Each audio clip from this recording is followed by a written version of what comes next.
Shinchan की इस हरकत की वजह से उसे इंडिया में बैन कर दिया था। और आखिर डोरेमोन चूहे के साथ खुश कैसे है और ऑगी एंड द कॉकरोचेस को कॉपी करने वाला वो ऐसा कौन सा कार्टून है? आज के कार्टून एडिशन में ऐसे कई सारे क्वेश्चंस के आंसर मिलने वाले हैं, तो एंड तक जरूर देखना।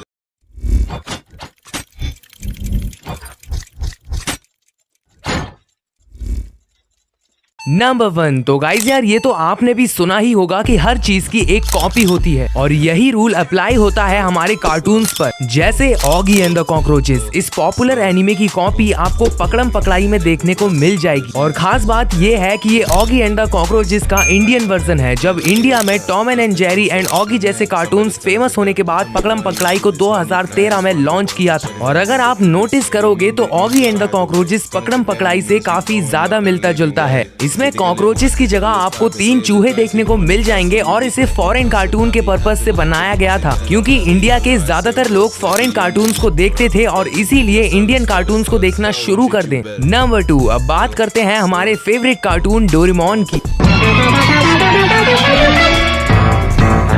जिंदगी सवार दो, एक नई बहार दो, दुनिया ही बदल दो, मैं तो प्यारा सा चमत्कार हूँ।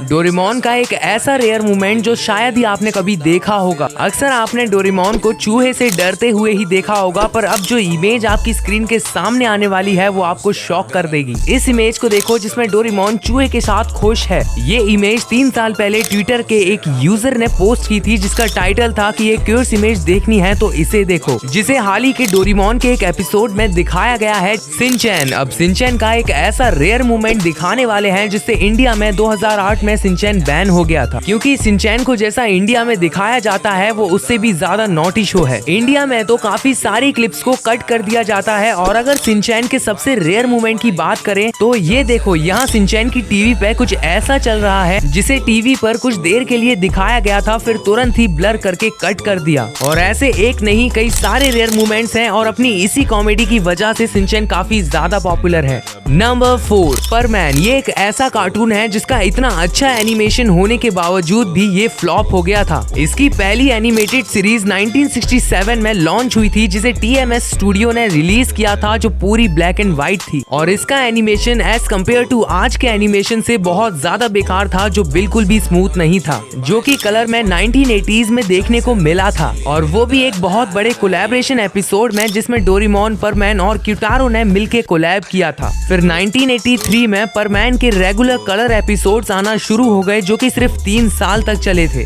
क्योंकि परमैन के मेकर की डेथ हो गई थी। और उसके बाद एपिसोड तो नहीं आए लेकिन मूवी आई थी। नंबर 5, आपने भी कभी ऐसा सोचा होगा कि काश मेरे पास भी डोरेमोन जैसा एक रियल रोबोट होता जो हमें मनचाहा गैजेट दे सकता। तो आप इस पानी में डूबे रोबोट को देखो। अब आप इस रोबोट के बारे में इंटरनेट पर सर्च करोगे या फिर यूट्यूब पर वीडियोस देखोगे तो आपको ऐसी कई सारी बातें सुनने को मिल जाएंगी, जैसे ये रोबोट काफी मिस्टीरियस है, ये रोबोट 400 साल पुराना है और ये मैकेनिकल है जो वर्क करता है, और ये रोबोट डोरेमोन के मेकर्स के पास था जिसके ऊपर ये डोरेमोन की पूरी सीरीज बनाई है, और ये रोबोट टाइम ट्रेवल करके आया है। अब ये सब सुनने में जितना अमेजिंग लगता है उतना ही अनरियलिस्टिक है, क्योंकि ऐसा कुछ नहीं है। इस जापान न्यूज वेबसाइट के अकॉर्डिंग ये बस एक डोरेमोन का मॉडल है जिसे पानी में फेंक दिया गया था। नंबर 6, चलो अब आपको एक ऐसा एनीमे बताते हैं जो हूबहू डोरेमोन की कॉपी है। इस एनीमे को देखो जिसे देखने पर आपको बिल्कुल डोरेमोन वाली फील आएगी, जिसमें नोबिता की जगह कितरेत्सु नाम का एक लड़का है। वो बात अलग है कि ये नोबिता की तरह नहीं है, ये बहुत जीनियस है, जिसका रोबोट फ्रेंड कोई फ्यूचर से नहीं आया था बल्कि उसने खुद ने बनाया था। और जब भी वो कोई प्रॉब्लम में फंसता है तो वो रोबोट सिचुएशन के हिसाब से गैजेट क्रिएट कर देता है, जिसमें जियान और सुनियो जैसे 2 सेम कैरेक्टर्स भी आपको देखने को मिल जाते हैं जो डोरेमोन वाली फील देते हैं। आज के कार्टून एडिशन में बस इतना ही, और अगर आपको डोरेमोन का रियल हाउस देखना है तो इस वीडियो को चेकआउट कीजिए। मिलते हैं किसी नेक्स्ट मिस्टीरियस कार्टून वीडियो में।